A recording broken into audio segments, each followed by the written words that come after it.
Simcha Gimel, page 26, c'est à la fin du passage Aleph, la deuxième colonne en haut. C'est pour ça que le mal, il n'a pas d'emprise sur le tzaddik, parce que le tzaddik il peut pas être le tzaddik il peut pas être pris par le côté négatif, parce que le côté négatif il a une emprise que de dimion, il a une emprise que le rat il vient que dans le jour, dans les mesures de ce monde.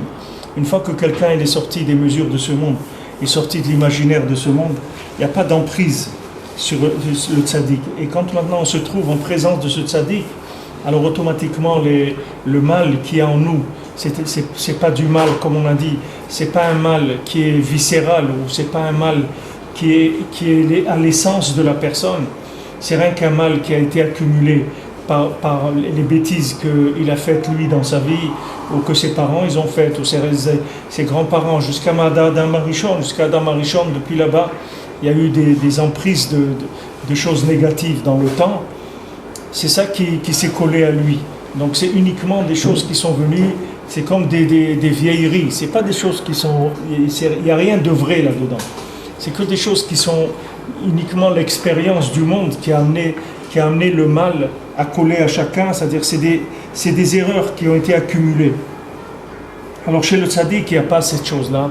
Et quand on se trouve en présence du tzaddik, comme le tzaddik lui est attaché au bien, mais au bien essentiel, alors automatiquement le mal qui n'est pas essentiel, ce mal-là, il tombe. Maintenant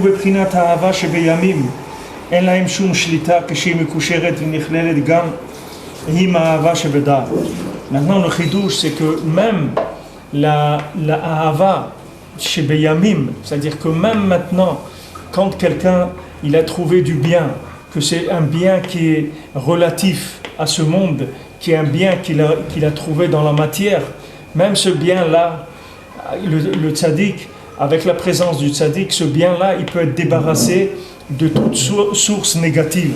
C'est pour ça que Rabbeinu, il était toujours mechabed beaucoup le nian de derech eretz, que quelqu'un il est derech eretz, c'est-à-dire que quelqu'un il ait un comportement normal.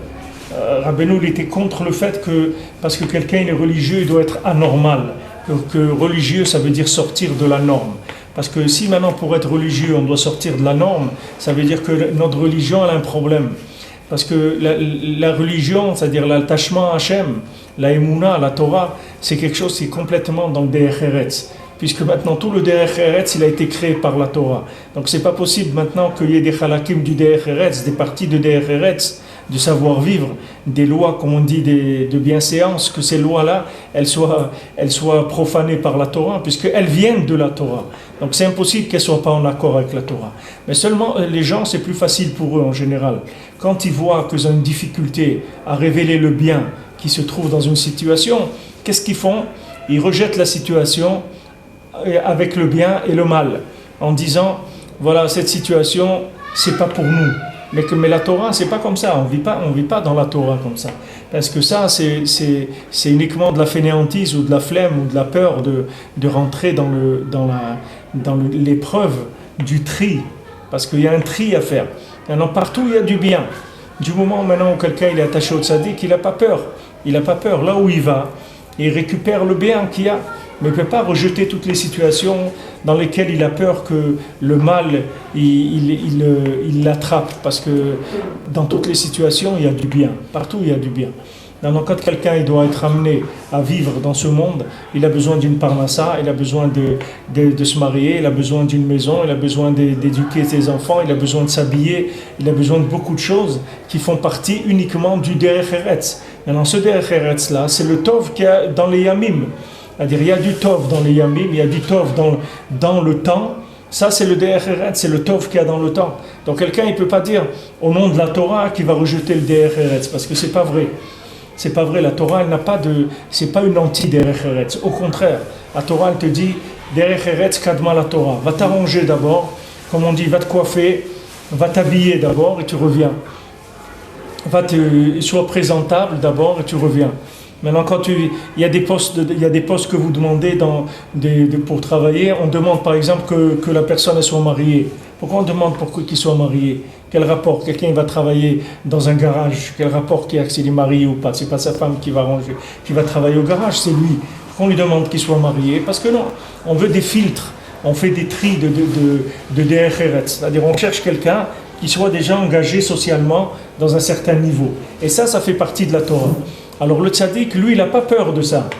Les gens qui sont attachés au tzaddik, ils n'ont pas peur de ça. Ils vivent avec le DRRET. Ils n'ont pas peur que le DRRET, il va détruire la Torah qui est en eux. Au contraire, de tout endroit, ils vont prendre la Torah. Quand Esav, il a dit à Yaakov, moi j'ai beaucoup. Yaakov, il a dit, moi j'ai tout. Moi j'ai Yesh l'école, moi j'ai tout. Il a dit, qu'est-ce que tu as tout? C'est-à-dire, là où je vais, je prends le bien. Moi j'ai pas un problème. Parce que moi j'ai un filtre. J'ai un filtre, là où je vais, le bien il sort et je le prends. Comme les petits-enfants qui cherchaient, après la Shoah, ils cherchaient des petits-enfants qui étaient dans des orphelinats, qui n'étaient pas juifs, etc. Ils ont dit, bon, venez, allez reconnaître les enfants qui sont juifs ou qui ne sont pas juifs. Alors comment ils allaient les reconnaître? Alors le Rav, qu'est-ce qu'il a fait? Il a fait Shema Israël. Quand il a fait Shema Israël, les petits-enfants, ils ont mis leurs mains comme ça. Il a dit, voilà, tout ça c'est des juifs, allez, venez avec nous. C'est-à-dire qu'il n'avait pas peur, ils lui ont posé comme une colle, ils lui ont dit on va bien voir comment vous allez trouver si c'est des juifs ou pas des juifs. Allez-y. Il a fait comme ça avec quelqu'un, il l'a fait venir plusieurs fois, il a vu à 3 reprises qu'il n'a pas mis la main sur la mezouza quand il est rentré au bureau. Il a dit j'ai un safek s'il est juif, pour vérifier. Comment un juif il passe devant une porte, il ne fait pas sa main sur une mezouza? C'est pas matin. Ouais, c'est surtout plusieurs fois comme ça, il y a un moment où ça... Il y a des réflexes qui sont des réflexes qui sont simples. Un juif, il n'a pas peur. Yaakov, il n'a pas peur Yaakov, il n'a pas peur de se faire manger par Esav. Il n'a pas peur du tout. Mais le problème, c'est que si l'homme Israël, il lâche le tzaddik, alors là, il a vraiment intérêt à avoir peur et à avoir très peur et à s'enfermer dans des quartiers, dans des ghettos à double tour. Parce que s'il n'a pas le tzaddik, son judaïsme, il est voué à un jour ou l'autre, il va sauter. C'est-à-dire que s'il ouvre la moindre porte de DRRET, c'est terminé pour lui. C'est terminé pour lui. Pourquoi? Parce qu'il n'est pas capable de voir le bien qu'il y a dans le temps. Donc comme il n'est pas capable de voir le bien dans le temps, et que le DRRET, c'est qu'une question de temps, c'est rien que des lois de temps, le DRRET. C'est-à-dire tout ce qui est DRRET, ce que j'appelle DRRET, ça veut dire ce qu'elle appelle la Torah, c'est le fonctionnement dans ce monde.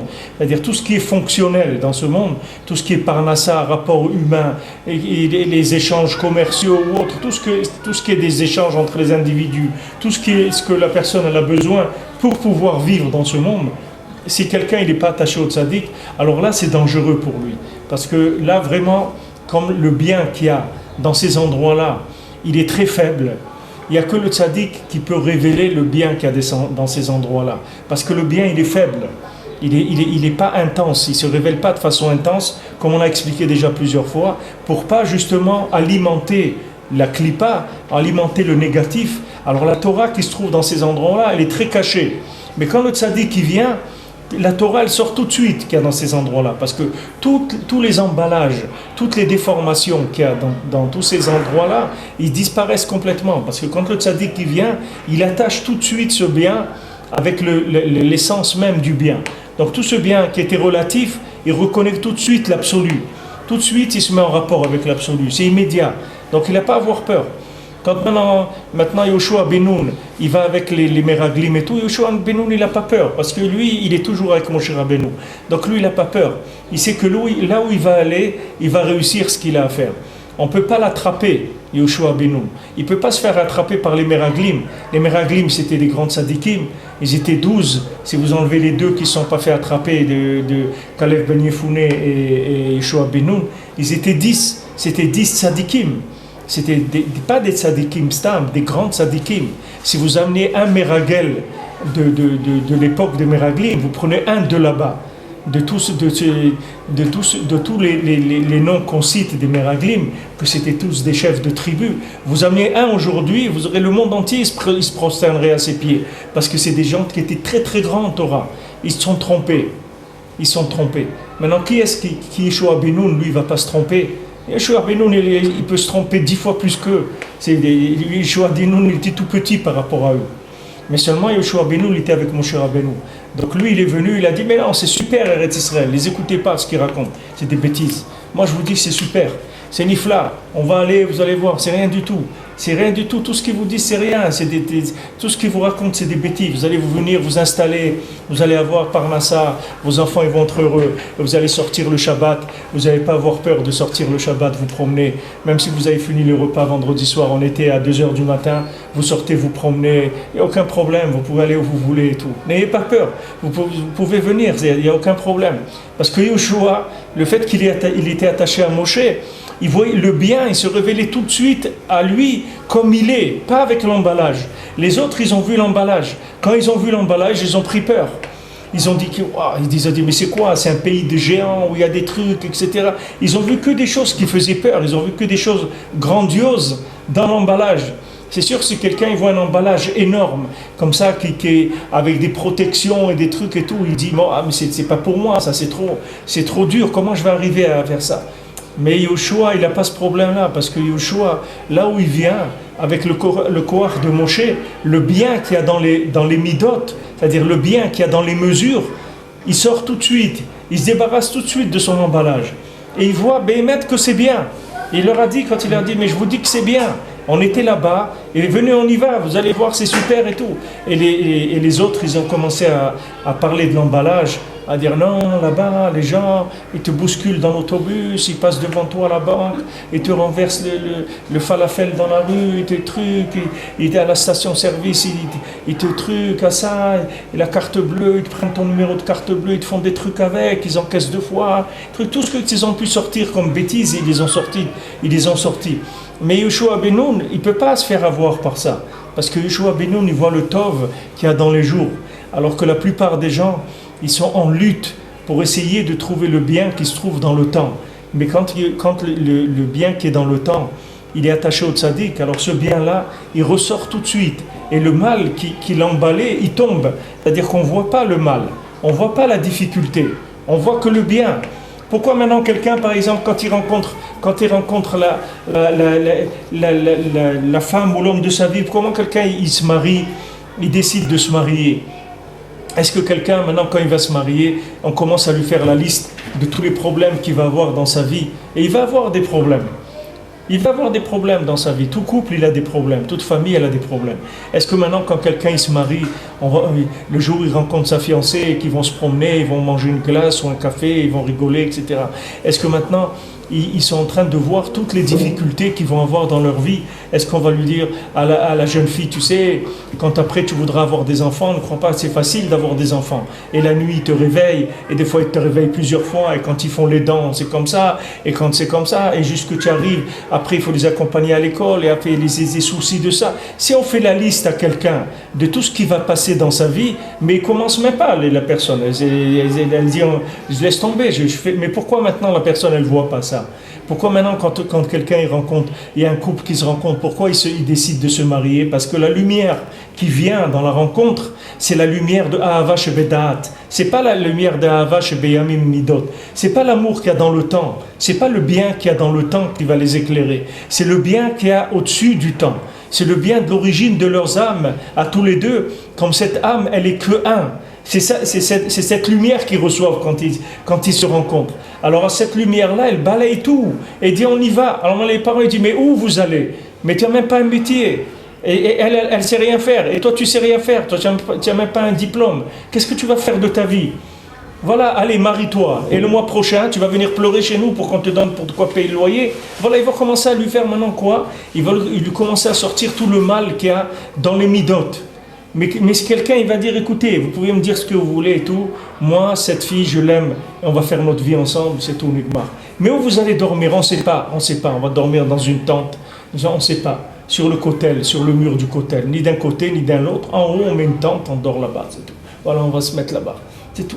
Il dit, mais vous êtes fous, voilà les jeunes, vous êtes insouciants, après vous pleurez, et après ça retombe sur qui? Sur les parents qui doivent assumer. Et voilà combien des paroles comme ça pour décourager. Mais ça sert à rien, parce que le couple, s'il est fort, lui reçoit de la lumière de Ahava Shebedat, c'est-à-dire de l'amour qui vient entre les deux au-dessus du temps, que eux-mêmes ils ne savent même pas d'où ça vient, mais c'est une lumière très très forte. Et maintenant les parents, les beaux-parents ou les gens, etc., ils parlent du bien qu'il y a dans les jours. Et ce bien-là, ils ne sont pas capables de le voir. Ils ne sont pas capables de voir ce bien-là. Pourquoi? Parce qu'ils sont soumis, leur cœur, il est soumis au temps. Leur cœur, il est vendu au temps. Le cœur, il est vendu à de la consommation du temps. Alors ces gens-là, c'est sûr qu'ils ne peuvent pas voir le bien qu'il y a dans les jours.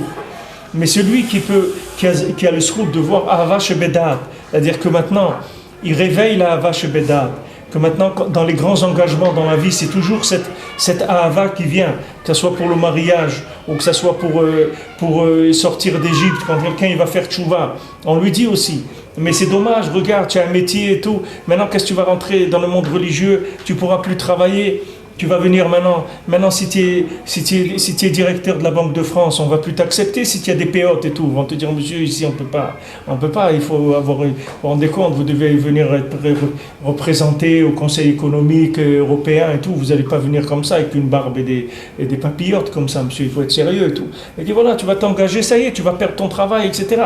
Mais la personne, elle n'écoute pas tout ça. Pourquoi elle n'écoute pas tout ça? Parce qu'elle a Ahava Shebedat, parce qu'il vient la lumière qui est absolue, pas dans le relatif.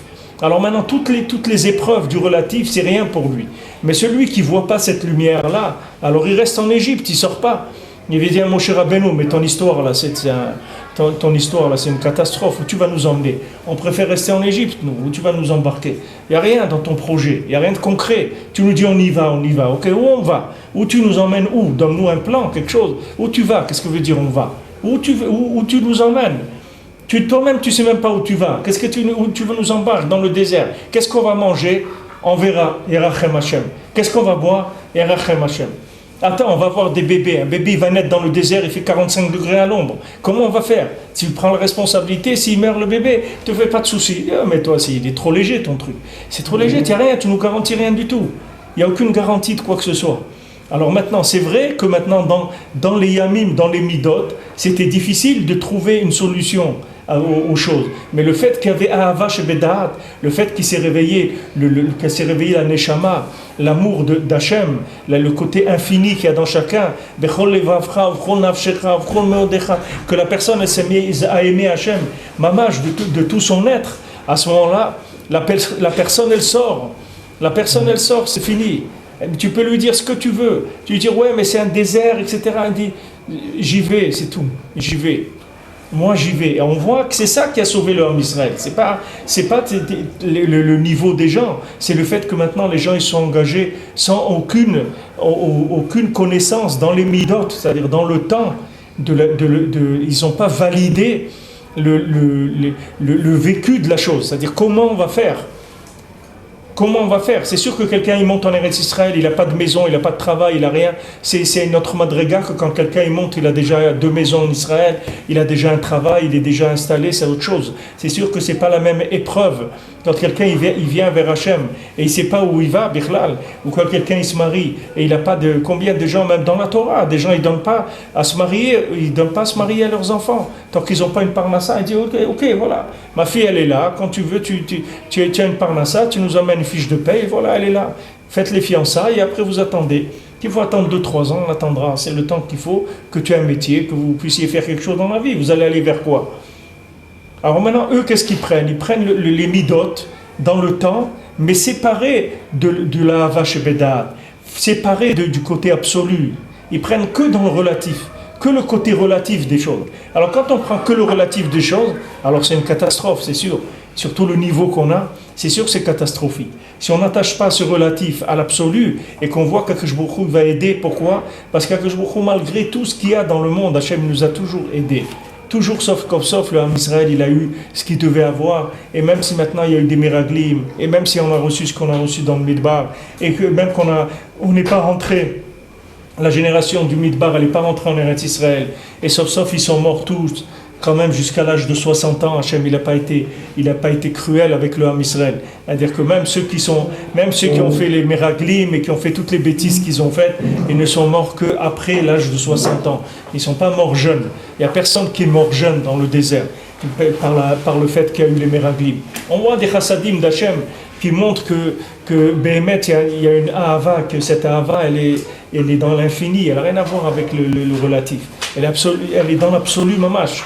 Pourtant, vous avez dit que Rabbi Nachman, il n'a pas marié sa fille alors qu'on est venu le voir avec, il a dit à son fils Khatan, non, tant que tu n'auras pas une certaine somme, c'était pourtant aussi. Non, c'est rien à voir avec ça. Ça n'a rien à voir avec ça.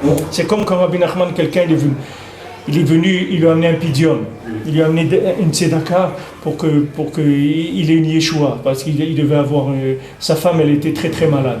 Alors quelqu'un il est venu le voir, il dit ma femme elle est très malade, voilà je vous amène. Alors Rabbi Nachman il a pris les pièces dans sa main comme ça il a dit c'est pas assez, va chercher d'autres pièces. Alors l'autre il a été chercher tout un sac de pièces et voilà Rabbi Nachman il prenait dans les mains les pièces et il pesait comme ça et à un moment il lui a dit c'est bon. Allez, tu peux. Pourquoi? Parce que Rabbi Nachman, en même temps qu'il le faisait là, et Rabbi Nachman, il était en haut, en train d'acheter dans les tribunaux, il était en train de payer dans les tribunaux pour sauver sa femme. Alors c'est pas parce qu'il voulait lui prendre de l'argent, il voulait rien lui prendre du tout. Non, mais ça c'est la même chose. Quand il dit à quelqu'un, tu veux ma fille, c'est tant, parce que lui il sait que pour qu'ils aient des enfants, pour que ça se passe, lui il voyait. Alors lui c'est pas du tout la même chose. C'est pas comme aujourd'hui quand les gens ils demandent ça, c'est comme on dit pour assurer les arrières, c'est-à-dire pour là, quand ils font le contrat là. Un contrat, on dit voilà celui-là il va donner tant, celui-là donner. Non, ça c'est mécoubal, il n'y a pas de problème. Quelqu'un il va pas jeter ses enfants dans. C'est normal que les parents ils s'engagent pour leurs enfants. C'est tout à fait normal qu'il y ait des enfants jeunes. Il y en a qui n'ont même pas 18 ans. Qu'est-ce que vous voulez qu'ils fassent? Ils ne peuvent pas commencer à gagner ça. C'est normal. C'est pas. Mais quand Rabbeinu demande la dot ou n'importe quoi, c'est pas des nianim qui sont pour la parnassa. C'est pas des nianim de parnassa. C'est par rapport au neshamot parce que lui il sait qu'est-ce qui est en train de se passer avec chacun et il sait que moins que ça ils vont avoir des problèmes. Il y a des choses qu'ils ne pourront pas obtenir. Ou des enfants, ou la santé, ou le shalom bayit, ou n'importe quoi. Lui, il voit que, alvaï, qu'on aurait eu quelqu'un qui voit et qui nous dise, voilà, donne ça et qu'on ait tout ce qu'on veut avoir. Aujourd'hui, on n'a rien du tout. Et même ceux qui disent donne, on ne sait même pas qu'est-ce qu'ils vont faire avec. Donc, c'est pas du tout dans les mêmes proportions. Alors, le tzaddik, lui, il est attaché toujours à Ahava Shebedat. Donc, lui, quand il vient d'Ahava Shebeyamim, c'est-à-dire que lui, quand il rentre dans les mesures, le mal, il tombe complètement et on trouve cette vérité, parce que cette vérité, elle est connectée à l'absolu. La filou beprinat ahava shebeyamim, ce qu'il dit ici, en laim shum shlita, même dans les midot, le rat, il n'a aucune emprise. Et chez mekusheret, quand elle est attachée, venichleret, elle est inclue, hima ahava shebadat, quand elle est inclue dans l'amour qu'il y a, qu'amour shebedat. Alken tekef reshat tzadik haemet machnia, etzel hareshaim hayemera. Dès que le tzaddik il fait tomber les jours mauvais, c'est-à-dire toute l'emprise du temps qu'il y avait sur le mal, Bekocho Agadol ou Megale Prinat Hayemetov, tout de suite il révèle le bien qu'il y a dans les mesures. Ni Tosef Bahem Miyad Or Rav Mil'ela. Tout de suite il y a une grande lumière qui s'ajoute à ces jours-là de bien, au bien qu'il y a dans chacun. Il y a tout de suite du bien qui se révèle d'en haut. וזהו בעצמו בחינת אור האהבה שבדעת שנתגלה על ידי הצדיק האמת שהוא אור רב מלעילה. C'est ça la lumière de Ahava Shebedat qui se révèle par le tzaddik, qui est une grande lumière qui vient d'en haut, qui misham ikar haor, parce que de là-bas vient le ikar de la lumière. Toute la lumière elle vient de Ahava Shebedat. La Ahava Shebeyamim c'est qu'une mise en scène, c'est tout. Mais la vraie Ahava que d'Hachem qu'il a pour l'homme Israël, c'est la Ahava Shebedat, c'est la Ahava qui était avant même la création du monde. Maintenant, après la Ahava qu'il y a dans les mesures, c'est juste un jeu de mise en scène dans la matière, c'est juste la bria, la création du monde. Comment Hachem il s'est caché dans la matière, dans tous les objets de la création, que ce soit le règne animal, végétal, humain. Hachem il s'est caché dans tout. Mais ça c'est un jeu. Mais le véritable d'amour d'Hachem, il ne se voit pas du tout dans ce monde. Parce que dans ce monde, c'est comme un fils qui travaille avec son père. Son père, il ne peut pas l'embrasser toute la journée quand ils sont en train de travailler. Ils sont en train de travailler. Maintenant, il lui dit, bon, vas-y, il va chercher ta. Des fois, il peut même le crier un petit peu. Il dit, alors, mais dépêche-toi, tu vas être en retard. Le client, il t'attend et tout. Ça peut être difficile, des fois. Mais ils sont en train de travailler. Maintenant, après, quand ils sont en dehors du travail, ça n'a rien à voir.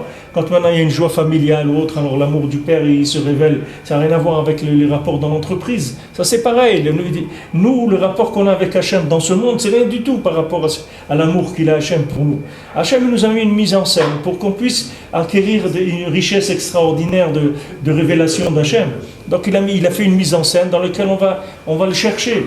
Mais après, quand on va sortir du travail, quand on va rentrer Béhémet dans Hava Shebedat, alors c'est un autre inyan legamré. C'est un autre inyan complètement. C'est-à-dire cette Hava Shebedat, c'est autre chose complètement.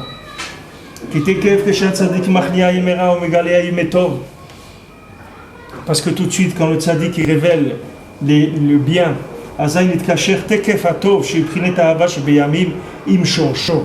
tout de suite le bien, il s'attache avec son origine. C'est comme ça que ça marche. C'est pas que maintenant, comme une rencontre, comme un shidour, comme quelqu'un il rencontre sa femme. Maintenant, comme quelqu'un il rencontre sa femme, il y a des millions de femmes sur terre, comment quelqu'un rencontre sa femme? Il dit, on va peut-être te présenter quelqu'un. Bon, ok, il dit d'accord. Il dit, qu'est-ce que tu cherches? Qu'est-ce que tu cherches? Il dit, voilà, quelqu'un qui soit comme ci, comme ça. Bon, il donne à peu près, d'après lui, Ahava Shebeyamim, d'après lui, comment il vit dans ce monde. Il donne des critères. Voilà ce qu'il aimerait. Une fille comme ça, comme ça, comme ça, comme ça. Après, il rencontre la fille et il décide de se fiancer, de se marier et tout. Alors après, ses copains ils disent, mais attends, mais toi tu nous disais toujours que tu veux une fille qui est grande, une fille qui a un métier, une fille qui a ça, une fille qui est riche et tout. Maintenant tu as fait une fille, elle est petite de taille, elle n'a pas d'argent. Qu'est-ce qui s'est passé? Il dit, c'est que celle-là, c'est tout. Moi je l'ai imaginée, mais ce n'était pas la mienne. Voilà, c'est elle.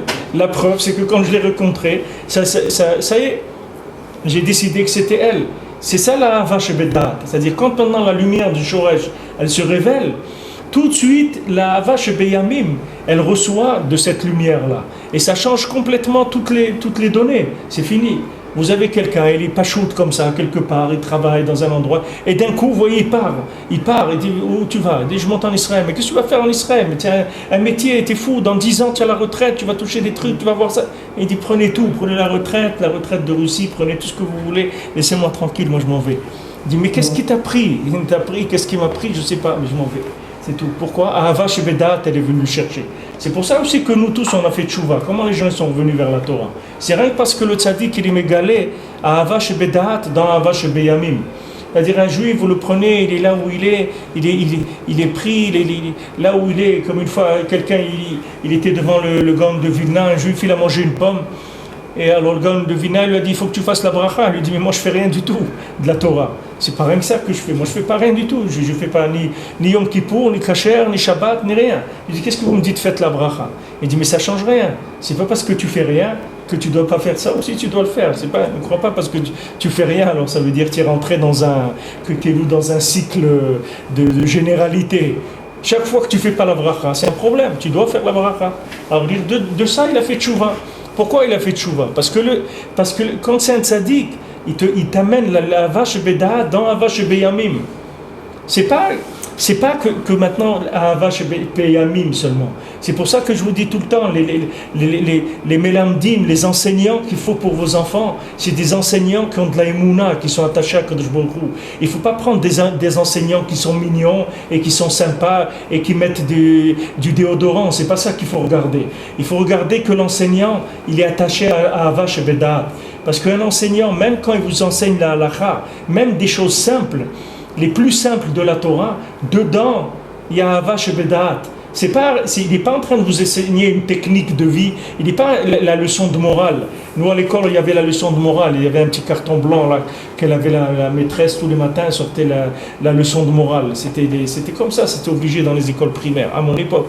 La leçon de morale, c'est des cartons comme ça, elle avait un petit papier blanc, et tout le matin, nous lisait là-bas un truc, il faut... Vous avez des points et tout? Hein? Vous avez des points? Non, lisez chaque matin, c'est leçon de morale, avant de commencer la journée, c'était comme ça. À notre époque, c'était comme ça.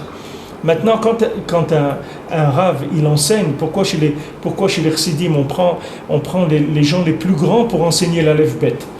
On dit, mais attends, c'est dommage. C'est comme si tu prends un docteur en physique nucléaire et tout pour faire des bûchettes pour me faire jouer au Lego avec des enfants à l'école. C'est dommage, il peut faire d'autres choses, pas du tout. Parce que quelqu'un, quand il entend l'Aleph Bet d'un mélamed, que ce mélamed-là, cet enseignant, il est attaché à Ahava Shebedaat, c'est-à-dire il a une véritable Ahavat Hashem, il a un kécher avec le tzaddik, une véritable Ahavat Hashem. L'enfant, le Aleph, c'est pas le même Aleph qu'il entend. Il y a un Aleph qui est plein et un Aleph il est vide. C'est pas du tout la même chose. Ça n'a rien à voir. C'est pas une technique, c'est pas des méthodes de lecture. C'est pas des méthodes modernes pour apprendre à lire. Ça n'a rien à voir avec ça. C'est que celui qui ne vous transmet pas l'amour de la Torah, quand on vous enseigne de la Torah, ça ne vaut rien du tout. La Torah que vous allez avoir, elle ne va pas tenir la route. 100 mètres, elle ne va pas tenir. Parce que la personne, elle n'a pas des forces pour lutter contre les Yéméras. Comment elle va lutter contre tout le mal de ce monde si elle a une Torah basique? C'est une Torah qui n'a aucun développement. Il n'y a pas de pointe dedans, il n'y a pas d'inspiration. Qu'est-ce qu'il va faire avec cette Torah? Vous voyez ici, quand un enfant on l'emmène à l'école, la première fois qu'il va apprendre l'Aleph Bet, alors vous voyez, le père, il l'enveloppe dans un talit, que l'enfant, quand il sort, qu'il voyait rien de ce monde, rien. Il l'enveloppe dans un talit, et l'enfant, il est entièrement comme ça dans le talit de son père, et le père, il le porte, il l'emmène à l'école, et quand il rentre dans la classe, le mélamed, il a préparé un gâteau avec des lettres, avec du miel, et le mélamed il lui fait lécher comme ça le miel qu'il y a sur chaque lettre, et un beau gâteau avec des lettres, et tous les enfants ils mangent avec lui, ils chantent, ils distribuent des petits paquets avec des bonbons à tous ses amis, etc. Et après le père il le renveloppe dans le talit comme ça, il l'emmène à la maison. Pourquoi il fait ça? Parce que c'est pour ça qu'il fait ça. C'est pour que ce jour-là où il va faire son premier contact avec l'Aleph Bet, il faut qu'il soit complètement déconnecté de ce monde. Complètement.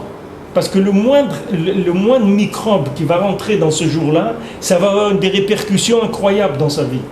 Des répercussions énormes. C'est comme si, Chazé Shalom, quelqu'un lui fait une greffe. Quand quelqu'un va lui greffer quelque chose, il faut qu'on lui enlève toutes les choses qu'il a en lui, tout ce qui va lutter contre tous les anticorps. Il faut qu'on le mette dans un endroit qui est entièrement stérilisé, parce que s'il rentre le moins de microbes là-bas, la personne, elle va mourir. Elle ne pourra pas vivre dans cette...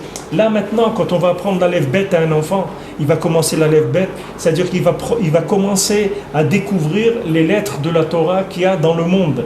Mais pour les découvrir, il faut lui donner d'abord une intensité de lumière qui vient de l'origine, avant même que la Torah elle existe. C'est la Ahava Shebedaat. Pour ça, on lui dit ce jour-là, il ne voit pas ce monde du tout. On le protège complètement de ce monde.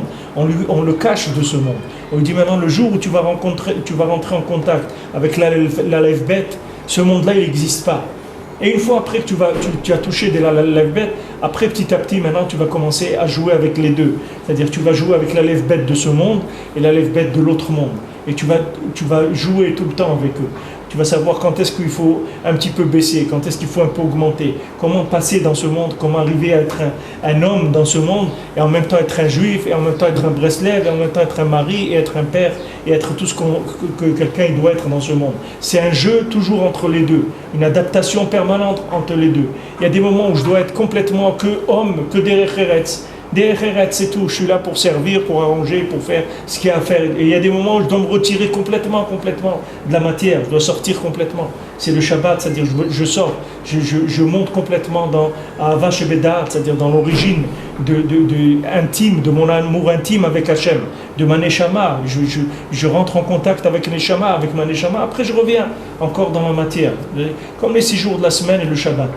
Alors maintenant il dit ici que quand on est en contact avec le tzaddik, tout de suite le mal il tombe.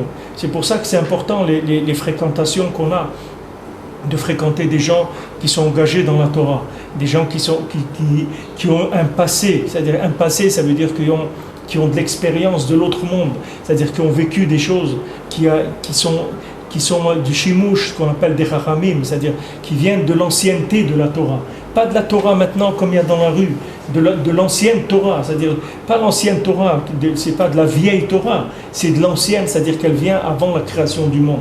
Et plus on va fréquenter des gens comme ça, et plus le mal qu'il y a chez nous, il va tomber, c'est tout, sans lutter contre. C'est pas la peine, on n'aura pas besoin de lutter contre le mal. Le mal, il va disparaître, parce que le mal, il ne peut vivre que s'il est entretenu. Si maintenant on vit dans un milieu, que ce milieu ne fait qu'entretenir le bien qu'il y a en nous, et le mal il n'en tient pas compte, vous allez voir que le mal il va disparaître. Prenez quelqu'un qui a un mauvais comportement. Ce mauvais comportement, vous ne l'entretenez pas, vous ne lui faites pas de remarques, vous faites comme si vous ne l'avez pas vu du tout, vous allez voir qu'au bout d'un moment, la personne elle va s'arrêter. Parce que si ce n'est pas alimenté, ça s'arrête. Ça s'arrête. C'est fini, parce qu'il faut l'alimenter. Le gars, il est en train de jouer.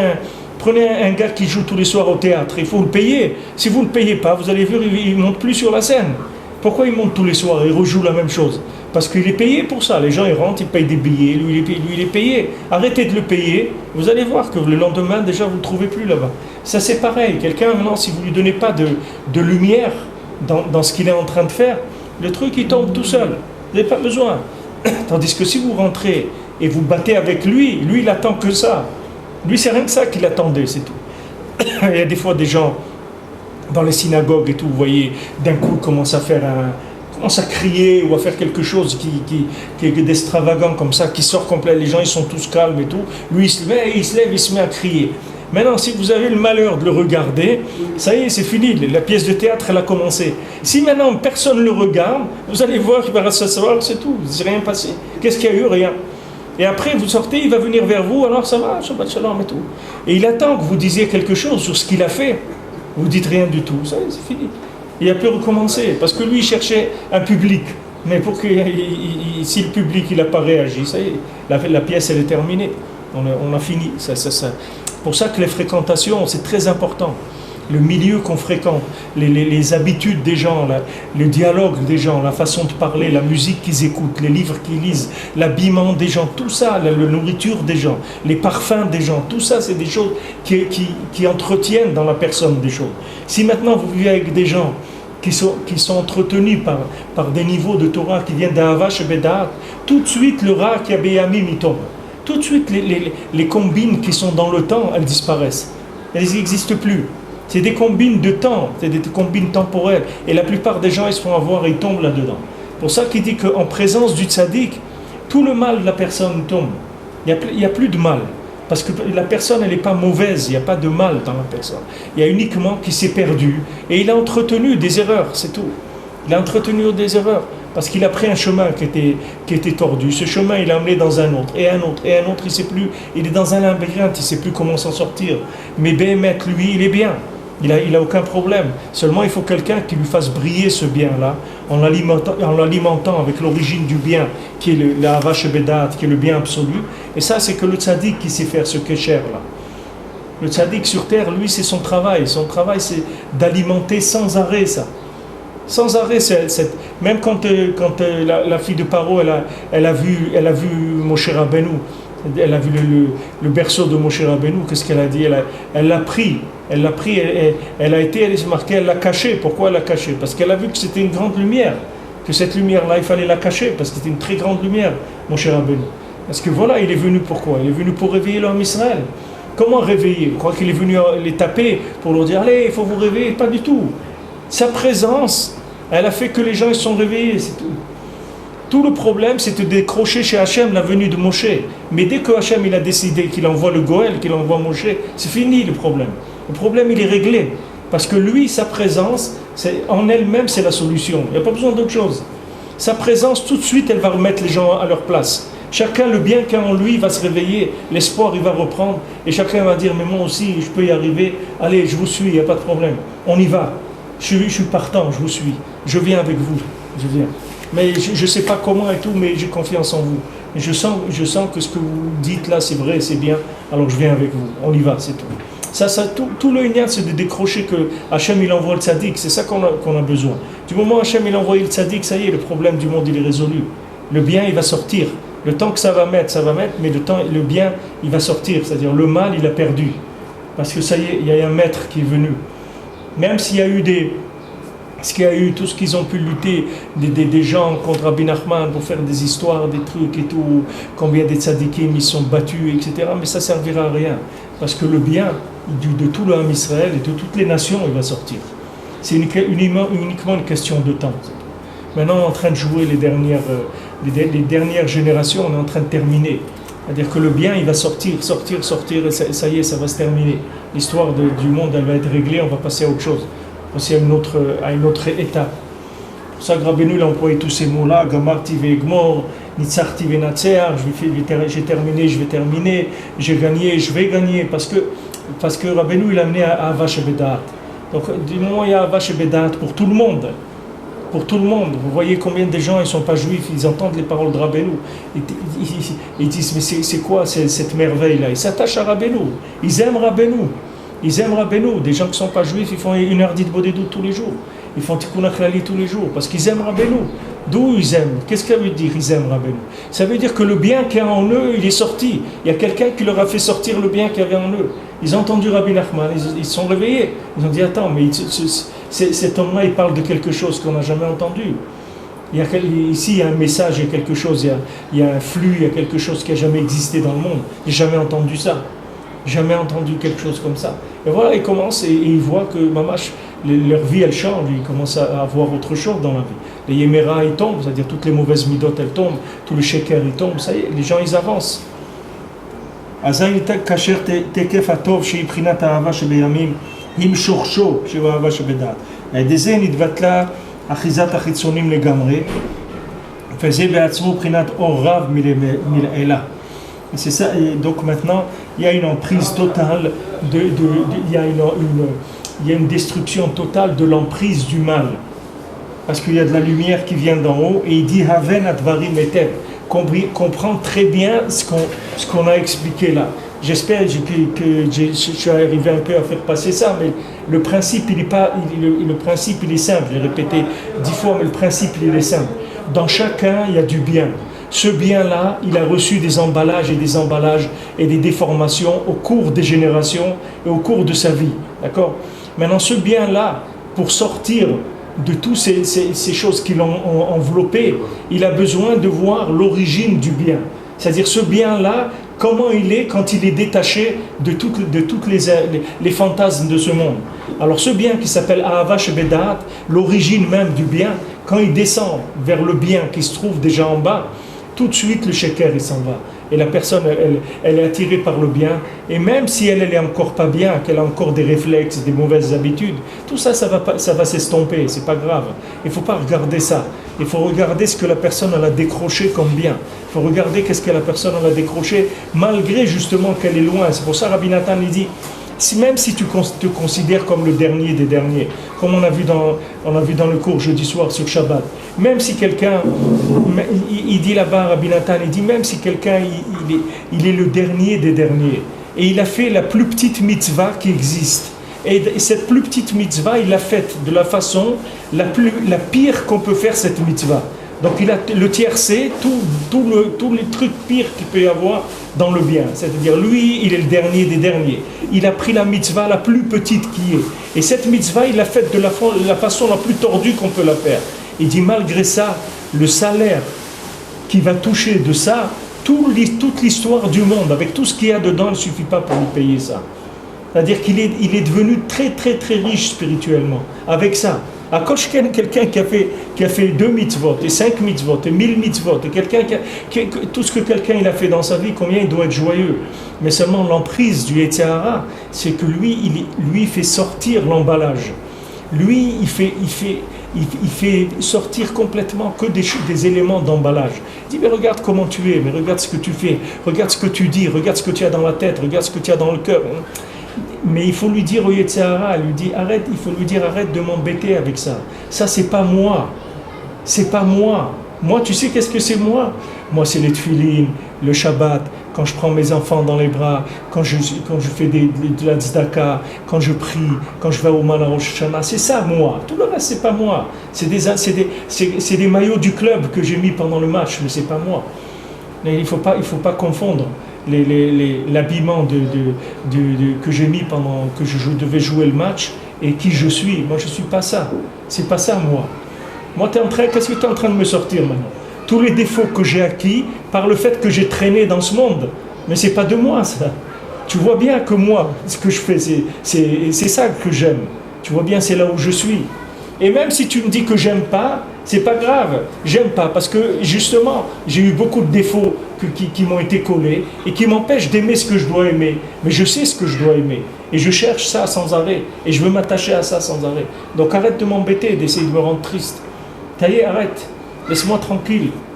Rabbeinu, une fois, il a réuni un minyan. Il a réuni un minyan et devant ce minyan, il a été tohen contre le Yetzer Hara. Il a dit chaque chose que je veux faire, c'est tellement dur. Le Yetzer Hara, il ne veut pas me laisser. Il dit chaque chose, c'est une guerre. Chaque chose que Rabbeinu voulait faire, c'était une guerre. Et il dit, les hommes qui sont attachés à moi, ils le savent. Combien c'est difficile chaque chose. Il dit, mais sauf, on y arrive.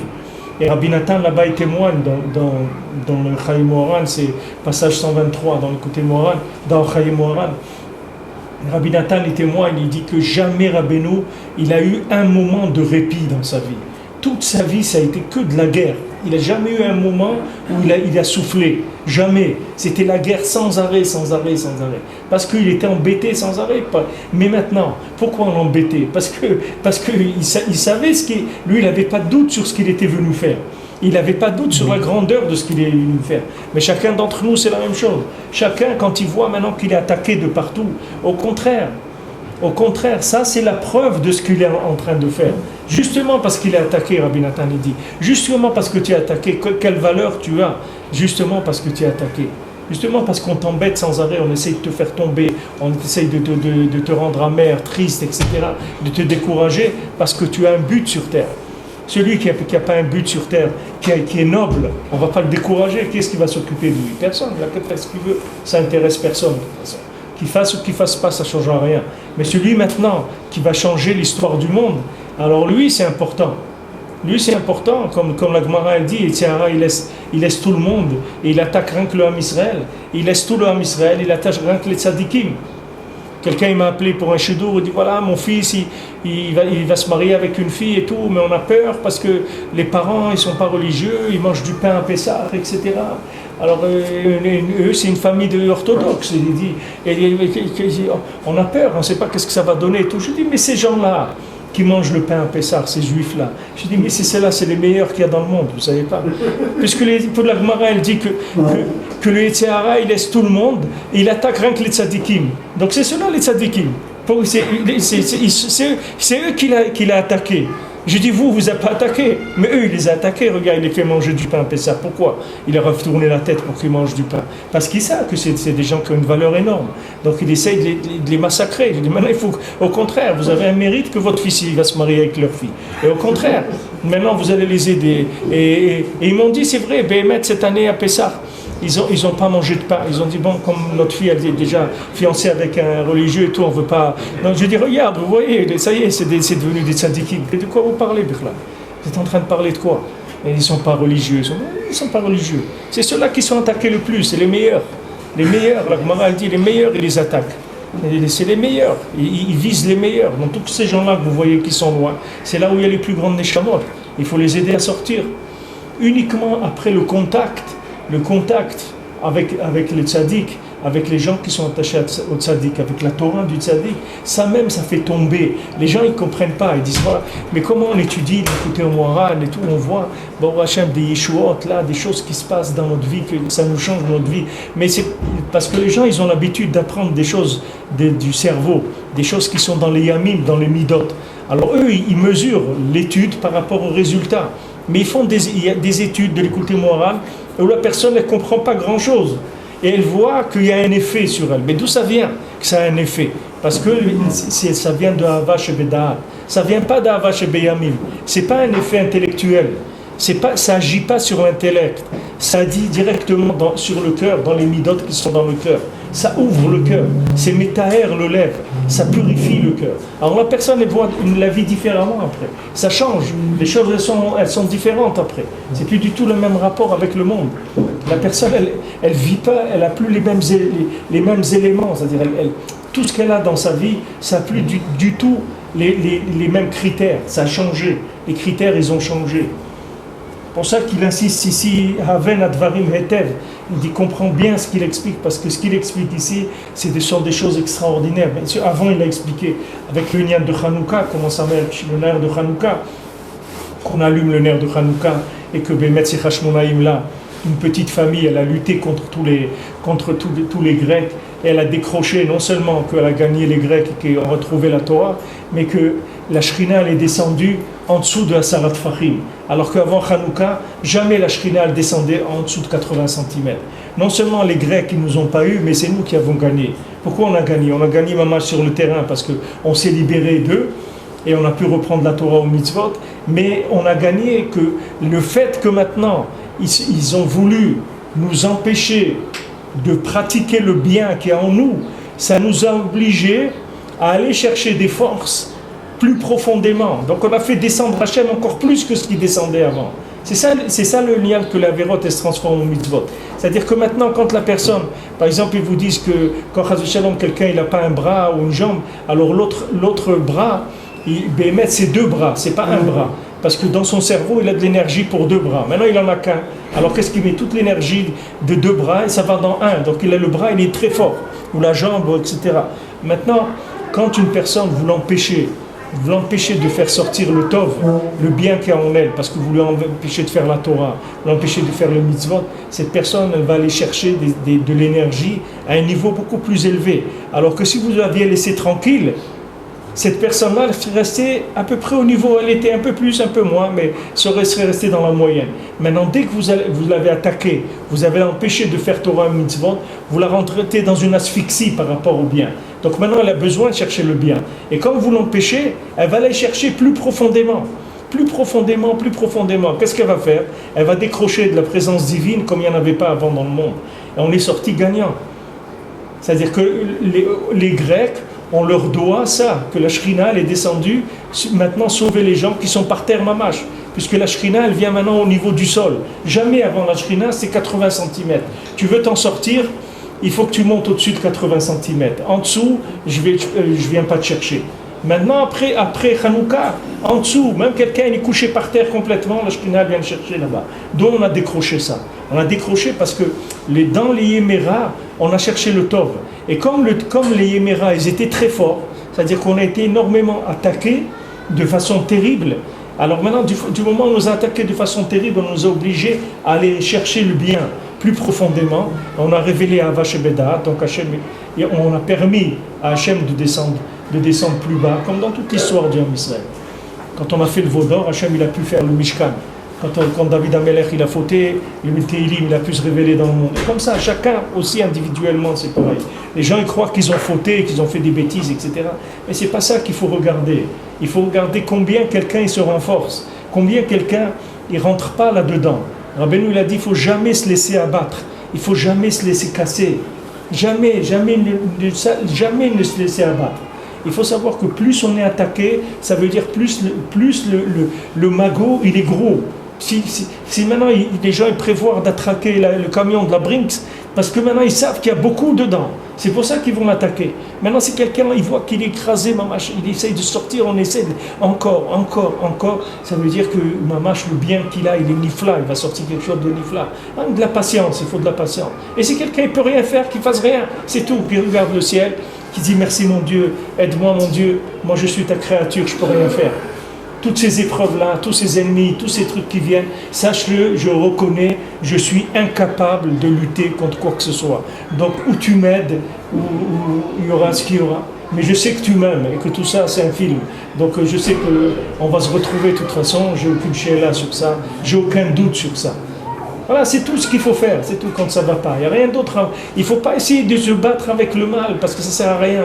Ça sert à rien, on s'énerve et on dit voilà j'ai essayé, n'essaie rien du tout, va t'asseoir tranquillement, prends un café, regarde le ciel, tu peux faire un petit télim, tu peux pas, écoute un peu de musique, danse un peu, demande à Hachem de t'aider, et c'est tout, et tu vas voir que ça va passer, que tu vas t'en sortir. Les moments les plus durs du Ham Israël pour Hachem, on s'en est sorti, regardez où on est aujourd'hui. Regardez, le monde croyait qu'on allait être où on est aujourd'hui. Jamais, qui est-ce qui aurait imaginé? Regardez tous les pays qui nous entourent, ils sont plus vieux que nous des siècles, des siècles. Regardez l'Égypte, depuis l'époque de l'Égypte où elle était le premier pays dans le monde, regardez qu'est-ce que c'est aujourd'hui, avec je sais pas 100 millions d'habitants, 200 millions d'habitants. C'est quoi? C'est un désert, il n'y a rien du tout. Regardez un pays ici, regardez qu'est-ce qu'il y a. Bon Hachem, la bracha qu'il y a, le shefa, dans tous les niveaux, bon Hachem, des Talmudei Torah, des yeshivot, des endroits de travail, de tout. Bon Hachem, ça tourne, il y a une vitesse extraordinaire. C'est vraiment, il y a une bracha extraordinaire. Mais parce que Hachem, il est avec l'homme Israël, jamais il nous abandonne. Bon Hachem. Chacun individuellement, il doit savoir qu'il n'y a pas d'obscurité qui va rester de l'obscurité. Toute épreuve dans l'obscurité, c'est uniquement pour faire sortir la lumière. C'est tout. Parce que cette Ahava chez Bedaat, elle est tout le temps là. Seulement, des fois, l'emballage, il est tellement gros qu'on n'arrive pas à le voir. Alors, quand on n'arrive pas à le voir, il faut aller chercher dans la Emouna. Il faut aller chercher Ahava chez Bedaat. Dire Hachem, moi, je sais que tu m'aimes. Tu m'as créé, tu m'as amené dans ce monde parce que tu m'aimes, parce que tu veux me donner des choses. Voilà, regarde, moi, ce que je peux faire, je le fais. Maintenant, le reste, c'est à toi de faire. Moi, je ne peux rien faire. Qu'est-ce que tu veux que je fasse? Ce que je pouvais faire, je l'ai fait.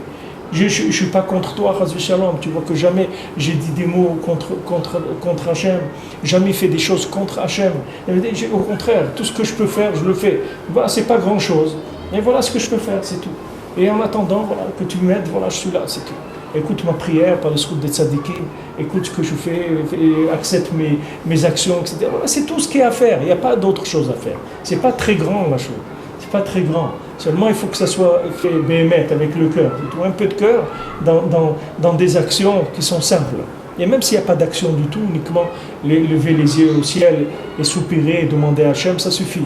Il n'y a pas besoin vraiment de faire quelque chose si on ne peut pas faire quelque chose. Parce que c'est parce que Hachem, au-dessus de tout ce qu'il nous demande de faire, le Ikar, ce que Hachem nous demande, c'est de Ve'afta et Hachem Elokecha. De tout, au-dessus de tout. Au-dessus de tout. Et même quand on a vu dans la Parashat Tzitzit, on voit que il y a Hachem, on voit après Hachem Elokechem, Ani Hachem Elokechem, 2 fois on voit dans le pasuk Ani Hachem Elokechem. Pourquoi Hachem il dit Ani Hachem Elokechem? Parce que Hachem il vient et nous dit la mitzvah des tzitzit. Maintenant cette mitzvah des tzitzit, si quelqu'un il n'a pas un habit à 4 coins, il n'a pas besoin de mettre des tzitzit. Donc si quelqu'un ne met jamais d'habit à 4 coins, jamais il va mettre des tzitzit. Mais Hachem il te dit Ani Hachem Elokechem. Ne crois pas, ne me prends pas pour un imbécile. Moi je sais très très bien ce que je fais. Donc maintenant, s'il te plaît, mets un habit à 4 coins pour être obligé de porter des tzitzit. Parce que je t'ai laissé une marge de manœuvre, c'est pour voir si tu m'aimes, c'est tout. Je t'ai laissé une petite marge de manœuvre. Je t'ai pas dit t'es obligé. Si tu viens, tu demandes à Hachem, c'est obligé de mettre des tzitzit? Pas du tout, je t'ai dit. Et si tu n'as pas d'abri à 4 coins, il n'y a pas besoin. Mais Béhémet, il n'y a pas besoin. Je te promets qu'il n'y a pas besoin. Mais Béhémet, la mytho, il y a besoin. Béhémet, la mytho, tu as intérêt à mettre les tzitzit, ça je te le dis. Tu as intérêt, si tu veux passer ce monde-là, tu as intérêt, parce que Uritem, Otos, Ratem, Kol mitzvot Hachem, regarde qu'est-ce que je t'ai donné. Toutes les mitzvot d'Akadosh Baruch Hu, tu les as sur toi. Qu'est-ce que tu me demandes? Tu es en train de me demander quoi maintenant? Je te donne maintenant une combine, un truc où tu vois toutes les mitzvot d'Hachem, tu les as sur toi. Et tu me demandes, je suis obligé de mettre ça? Est-ce que vraiment? Parce que j'ai vu que si on n'a pas un habit, mais Hachem il va te dire, mais non, tu n'es pas obligé du tout. Vas-y mon fils, débrouille-toi. Mais si tu dis, mais non, mais vraiment, dites-moi vraiment comme vous pensez-vous, pas comme moi. Vous voyez que moi j'ai la flemme, tout ça. Alors Hachem dit, Ani Hachem Elokechem. Moi je suis Hachem et moi je sais très bien, si je t'ai donné cette mitzvah-là, tu as intérêt à la faire. Parce que c'est une mitzvah nifla, c'est une mitzvah nifla qui t'aide. C'est ça qu'on a besoin. C'est ça qu'on a besoin. C'est de chercher Hachem comme ça. Pas on nous dit, là tu es obligé de faire ça. Tu es obligé de rien. Si tu as envie, tu viens, c'est tout. Comme il a dit, le roi, il a envoyé chercher le chacham et le tam. Il dit, tu ne les obliges pas. Tu leur dis, le roi, il les a envoyés chercher. S'ils veulent, ils viennent. S'ils ne veulent pas, ils ne viennent pas. Mais le roi, il serait content de les voir, c'est tout. Mais les oblige pas. S'ils ne veulent pas, qu'ils ne viennent pas. Alors pourquoi? Parce qu'Hachem, il te donne le srout de faire ça. Parce que quand tu mets les tzitzit, qu'est-ce que tu as fait? Tu as fait, c'est que l'outil est large, puisque maintenant tu n'as pas obligé. Chaque fois que tu mets les tzitzit, tu dis Hachem, regarde, je ne suis pas obligé, hein. Je les mets parce que je t'aime, c'est tout. Mais moi je suis pas obligé de les mettre. Il sait très bien qu'en Israël, il est un Shaoref, il veut que ça vienne de lui, donc automatiquement il laisse encore une petite marge de manœuvre. Il lui rappelle quand même que c'est lui Hachem. Ouais. Mais la plupart des mitzvot, c'est pas comme ça. La plupart des mitzvot, Hachem, il vous dit de faire quelque chose. C'est pas que vous devez vous mettre dans des conditions où vous devez faire la mitzvah.